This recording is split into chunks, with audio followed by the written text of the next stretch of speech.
Eu converso com o Dr. Miguel Mastropaulo e agora eu quero que você fale um pouquinho para a gente sobre a escoliose. O que é a escoliose? Bom, a escoliose é o desvio lateral que existe da coluna. Então, nesse momento, o que eu quero explicar é o seguinte: existem praticamente dois tipos de escoliose, né? O que eu falei de escoliose funcional ou uma escoliose estrutural. Tá. Então, às vezes, um desvio que acontece na coluna, ele pode ter acontecido por uma função que o seu corpo achou que fosse interessante para ter essa escoliose. Ou pode ser que a estrutura realmente tenha um desvio de escoliose. Tá? São aqueles casos que as pessoas usavam aquele colete anos de e anos? Milwaukee. Isso sim. Isso ainda se usa, tá? Em alguns casos a gente recomenda, principalmente em crianças. Nesses casos, nas crianças, o que a gente chama de escoliose idiopática juvenil. Então, idiopática é uma coisa que não se sabe qual é o motivo. Então, simplesmente, a coluna dessa criança, ela começa a apresentar um desvio e uma rotação muito grande. Então, o que é muito importante, até para os pais prestarem atenção, nessa criança, como que ela em relação aos ombros, quando ela está em pé, se os ombros estão na mesma altura, se não dá para perceber que um ombro é um pouquinho mais alto que o outro, então isso é um indício que talvez ela tenha um desvio na coluna. Ou outro teste muito simples também é que os pais peçam para a criança fazer uma flexão do tronco, né? Nesse caso, os pais podem segurar a criança e pedir para ela fazer uma flexão, dobrar a coluna. E o que os pais devem enxergar? Que a coluna dela tem um arco normal. Quando começa uma escoliose, a coluna ela começa a ter um componente também rotacional, um desvio lateral e um componente rotacional. Então, quando ela faz uma flexão, a gente nota que um lado é mais alto que o outro, porque as costelas ficam mais sobressalentes. Olha que interessante. Então, se a mãe pede para a criança fazer uma flexão e percebe que tem um lado mais alto que o outro, essa criança está desenvolvendo uma escoliose. E esse problema é um problema muito complicado, na verdade. Por quê? Enquanto não há uma maturação óssea, que nós estamos falando aí até os 18 ou 20 anos de idade, a maturidade óssea a gente mede através de exames de raio-x, num ponto que a gente chama sinal de Risser. Então, enquanto não há essa maturidade óssea, essa escoliose ela pode aumentar. Então, geralmente, quando a gente inicia um tratamento, a gente tira uma imagem, essa criança vai passar por um tratamento e não pode haver um aumento de mais de 2 graus, por exemplo, em 6 meses. Se houver um aumento de mais de 6 graus em 6 meses, é algo que a gente precisa se preocupar. Porque pode chegar um momento que essa escoliose pode ser tão grande que é necessário fazer uma cirurgia e os próprios tecidos dos órgãos, eles são pressionados pelas costelas. Isso gera um problema bastante desagradável mesmo para a saúde. Então, o objetivo do tratamento quiroprático, nesses casos, não é corrigir. É muito difícil, não vai haver um alinhamento. O principal, o que é? Nós primeiro precisamos identificar e estabilizar essa curvatura, certo. Não deixar com que ela aumente.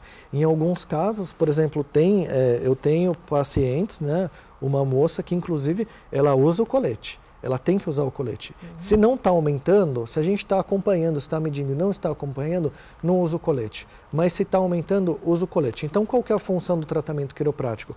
Quando existem esses desvios, tem pontos de muita sobrecarga articular. Então, a gente vai fazer os ajustes para não deixar com que esses pontos comecem a desgastar ou entrar num processo degenerativo, formar protusões ou hérnias, né? Retardar o máximo disso. Se não tratar, pode virar uma hérnia, uma protusão. Tudo vai acabar virando uma protusão ou uma hérnia em um longo prazo. Então, o objetivo das pessoas seria, em primeiro lugar, saber como que está a sua coluna. Você sabe como que está o seu coração, você sabe como está o seu triglicérides, você sabe se você tem diabetes ou não. Você faz prova para isso, mas ninguém faz prova para a coluna, porque ninguém ensinou isso ainda. Então, a quiropraxia ela é uma profissão ainda nova no Brasil. É importante ressaltar que eu estou falando isso, eu sou quiropraxista, eu sou bacharel, eu estudei 4 anos e meio em uma faculdade para ser especialista no que eu estou dizendo agora. E essa profissão é nova no Brasil, é a 3ª maior profissão da área da saúde nos Estados Unidos, é a medicina, odontologia e quiropraxia. Depois vem educador físico, fisioterapeuta, fonoaudiólogo, psicólogo, tudo depois. Então, é uma profissão de muito prestígio, só que no Brasil ela é muito nova. Eu sou o número 106 da Associação Brasileira. Pouco, né? Nos Estados Unidos, a associação conta com mais de 65 mil membros e é muito importante uma coisa, a quiropraxia no Brasil ainda não é regulamentada. Não existe uma lei que diz quem é o quiropraxista e quem não é. Então, tem muita gente na carona. Então, eu digo para as pessoas o seguinte, se você tem curiosidade, quer saber sobre quiropraxia, procure a Associação Brasileira de Quiropraxia, se informe. A quiropraxia é uma profissão recomendada pela Organização Mundial da Saúde. Eu sou membro da Associação Brasileira. A Associação Brasileira ela é credenciada na Federação Mundial de Quiropraxia. A Federação Mundial de Quiropraxia ela é reconhecida pela Organização Mundial da Saúde. Nós não somos massagistas que estralam a coluna e falam que fazem mágica. Então, é muito importante que, se as pessoas têm interesse em cuidar da coluna, ou que já tenham problemas de coluna, hérnia de disco, escoliose, ou tem sintomas neuromusculoesqueléticos, dores de cabeça, dor nas costas, formigamento, adormecimento, e quer uma alternativa que não é tomar medicamento, algo que vá buscar a raiz do problema e fazer uma correção, procure a quiropraxia. Dica final para o nosso telespectador.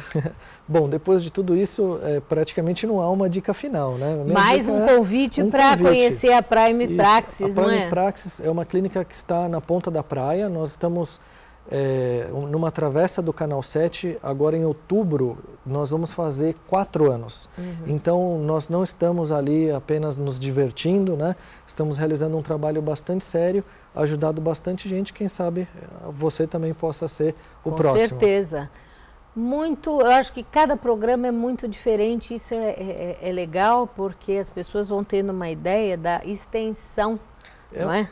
Isso é um tema que eu falo que eu poderia ficar um dia inteiro falando sobre isso e ia faltar ainda tempo para explicar mais coisas. Muito obrigada, Miguel. Eu que agradeço. E você não deixe de acessar o meu site www.monicadelimazevedo.psc.br, onde você vai achar muitos artigos legais, os vídeos do YouTube, que agora já estão indo mais rápido, tem lá vídeo do Dr. Miguel, vocês também podem assistir outros programas, enfim, tem muita coisa legal para você. Até o próximo programa. Tchau, tchau.